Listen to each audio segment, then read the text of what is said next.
had a really nice night at anchor in the bay just behind us over there on the island of Stronsay. We've got the ferry following us out today. Stronsay is a really interesting island. Only 350 people live on it. Imagine that. Imagine living on an island with just 350 people. They've got a school and everything. I'm thinking of applying for the job of teacher, because I'm sure the teacher must be the head teacher, the deputy head teacher, the senko, the janitor, the cleaner. I'm guessing the teacher must do everything. It sounds like, reading about it, sounds like they're a really lovely community of people. The way to see the island apparently is by bike, and bikes are free to use. You can just go and, well, you're not hiring them, they let you just have the bikes for free, which is really great. They've got a community greenhouse where you can use a bit of the greenhouse as kind of like what do you call it, an allotment. And there are two ladies who grow flowers in their bit of the allotment to give to people on the island, special occasions, or if they're not feeling very well. How lovely is that? There's the ferry just about to overtake us. Yeah, we were going to go over onto the island last night, put the dinghy up and go over, but it was really windy and quite cold, so we decided we'd just stay on the boat and have a drink and a bite to eat on the boat. So today we're heading to Fair Isle, which makes me think of my nan, because she used to knit me and my sisters Fair Isle cardigans and jumpers. And we should be there around about, I don't know, early evening, late afternoon, early evening. It's not a very long passage today, and hopefully, mid-afternoon, the captain says, mid-afternoon. There goes the ferry over there. As you can see, it's blue sky. He's pipping his horn at us. Yeah, blue sky today, no rain forecast, reasonable winds. I'm not sure about the sea state when we get out there. It's forecast to be slight or moderate, I think, today, which is okay if it's nearer to slight than moderate, but we'll see how we go. Sandwiches are made ready to go anyway, and hopefully I'll get the chance to go down there and make a coffee. And that's, I guess that is that all part of the island over there. It's quite a big island then, isn't it? There's a little wind farm over there. So yeah, I think that's all I've got to report at the moment. Got another great landlubber question from Jackie about water sloshing downstairs.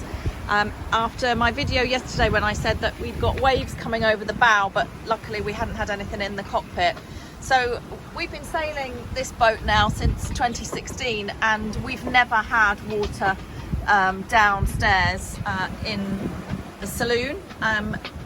Mainly, well, we haven't had big enough waves, to be honest, but a rule at sea is, as you can see, this is always closed. The doors and the hatch are always closed when we're at sea, just in case a rogue wave comes over the bow and does slosh down. We had quite rough weather when we did that long passage from Lowestoft to Whitby, and we did have some really big waves crashing over the bow.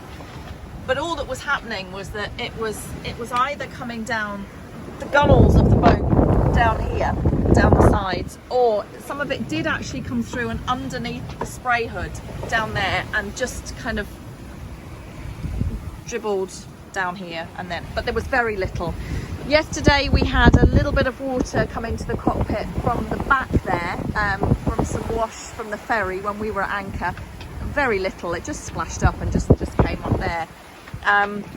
So it is very, very unlikely. There is a system downstairs underneath the floor in the bilges. We've got automatic bilge pumps which come on if they do detect water. That's only happened once. It was a little bit scary. It was a few years ago. We were in Falmouth and the bilge pumps were coming on and we just couldn't understand where this water was coming from. We quite quickly established that it wasn't salt water, which is always a good thing, and it turned out to be a problem with the pump for our normal water system, and that was fine. We got it sorted and there was no problem at all. The only other time that you might get water in the bilges is if there's some kind of leak from a through-hole fitting. There are a few through-hole fittings on the boat which do make me a bit nervous, I've got to be honest, but they're fine. Touch wood, they seem to be fine. And on some boats there are drainage systems into the bilges. So if you've got something like air conditioning, sometimes that can drain into the bilges and then it's automatically pumped out. So yeah, we haven't had any problems with big waves, and you know, it would just be pumped out if that's what happened. We don't worry about it.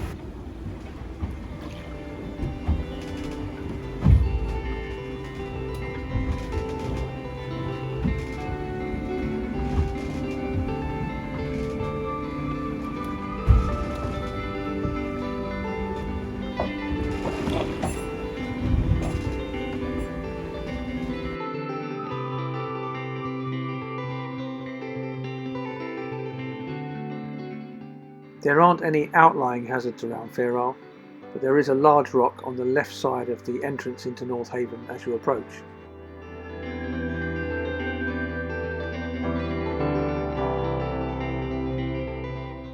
There are some rocky outcrops from the left side of the approach that you can't see, and these are avoided by a transit. A large rock in the middle of the stone breakwater at the north side of the haven lines up with the peak of the hill behind. As you approach the seawall, you need to break off the transit in order to go through the middle of the entrance. Anchoring is free, but if you want to tie up alongside, there are big fenders available, and £30 gets you 4 nights tied up at any of the council-run marinas in the Shetlands.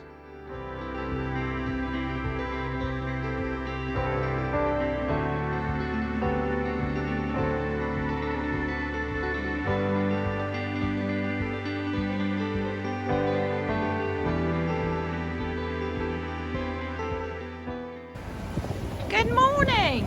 Well, what an amazing place the Fair Isle turned out to be. It was absolutely glorious. There it is. We're just leaving it now. It's a bit wobbly out here this morning. Photos to follow because it was just stunning. It was unbelievably amazing. Not what I expected at all. It was gorgeous. And we had a very nice night at anchor. And we left about half an hour ago or so. We had a bit of an incident when we arrived last night, in that the anchor locker was completely full of water. It hadn't been draining after we'd been through roughish seas yesterday with the waves breaking over the bow. So that was a bit of a task for the royal us again. Not amused. And then this morning, because we put the tender up last night to go ashore, that then needed to be secured to the deck, and yeah, for various reasons, basically because I'm a bit rubbish at fetching anchors up and stuff, that couldn't be done till we got out here onto the open sea. And you can see how wobbly it is, so that was a bit of a worry when your man there had to go forward and lash that down to the decks. Anyway, talking of this man here, he's a very, very, very happy sailor today, because we are on our way to Shetland, to Scalloway in fact, which is really the main purpose of this trip. Well, the main purpose is to go all the way around the British Isles, but this is a massive part of it and always has been. When he was in primary school, a long, long time ago, he learnt about something called the Shetland bus, which I'd never heard of, and I'm sure many of you have never heard of. But basically, it is the amazing story of escaped Norwegian fishermen when Norway was invaded by the Nazis during the war, and their point of escape was Shetland. So a lot of them were based in Shetland, and what happened then was, for the next few years, they went backwards and forwards in terribly rough seas, mostly during the winter, to take arms and to take spies in and to bring refugees out. And they did an incredible job, an amazing job. And there is a group still up here in Shetland, what's it called? The Friends of Friendship? Friends of... The Shetland Bus Friendship Society. The Shetland Bus Friendship Society, and we've been in touch with them because we knew that they hold a memorial every year, and often the Norwegian Prime Minister comes over. It's all very serious and very official, and that's happening tomorrow. So we really wanted to get up here by tomorrow, and we've made it by the skin of our teeth. We're actually going to be there today, and there's from kind of do at the British Legion tonight. So we're going to get to meet some Norwegians and hear a bit more about the story and just mingle with the locals. It's all very exciting. And then the memorial is tomorrow, so I will keep you posted on that. But yeah, out for now. Just thought I'd show you what today's beautifully shiny but rolly sea looks like. We've just had a really massive wave. That wasn't really massive, I'm exaggerating. There was quite a big wave that came over the stern boat. Luckily Larry wasn't sitting at the helm, but he is strapped on. Look, he's clipped on, because I'm mega worried about him going over the side.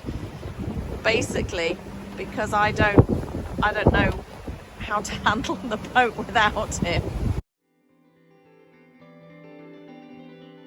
Approaching Shetland from the south, you're advised to keep 2 miles off of Fitful Head to avoid overfalls from the race that forms here.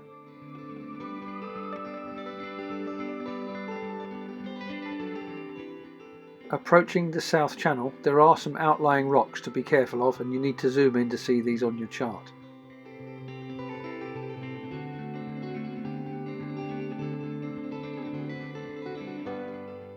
I gave Harbour Control an early call being the pilotage point in case of outbound traffic, but you don't need to call them until you're through the Holmes.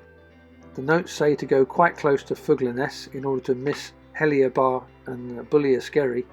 Bullier Skerry is pretty obvious, but Hellier Bar can be rough water when there's any swell. The starboard hand mark at Merryholme is visible from quite a way off, but the port hand mark at Greenholme is hidden by the rock until you get a bit closer. From there, the channel is clearly visible all the way into the harbour. There is plenty of room to take sail down in the harbour if you need to. I chose to take it down early because it was very windy and I didn't know what to expect when I got there. This is beautiful Scalloway, and this is the boating club pontoon, hammerhead on the end and room for 3 or 4 boats either side. Somebody mentioned on the way up here about getting the right side of the pontoon for the wind, and we discovered what they meant when we got here, because it was blowing a gale. We'd had about 30 knots across the pontoon as we're looking at it from right to left. So there was one boat on the other side that was tucked in, banging up against the side of it, and we came round and coming into this little turning bay with the rock armour over there for the little marina and a boat ramp at this end meant that there wasn't a lot of room, or it appeared there wasn't enough room to turn around and get us with our shrouds close enough for Jill to lasso, but we managed it. I had to turn around and play chicken with the pontoon, run at it basically with a couple of knots on, and then turn at the last possible moment to give myself enough inertia to overcome the wind so that Jill could lasso, which she did admirably.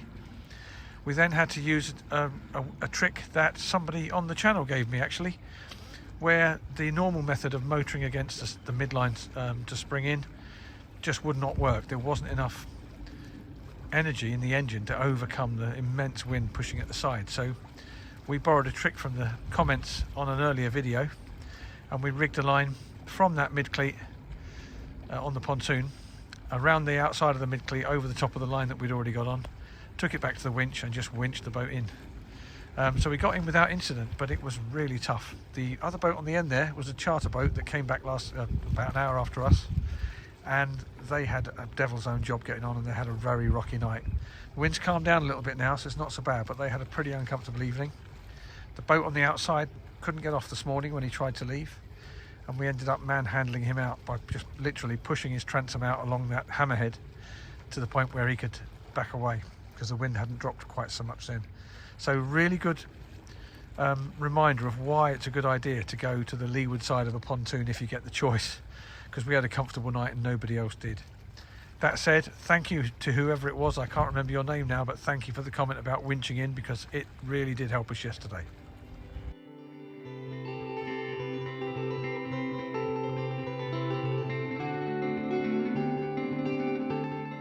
I hope that was enjoyable, useful, or both. As always, please do click like, subscribe and hit the bell icon. These things really help the channel grow. Come back soon.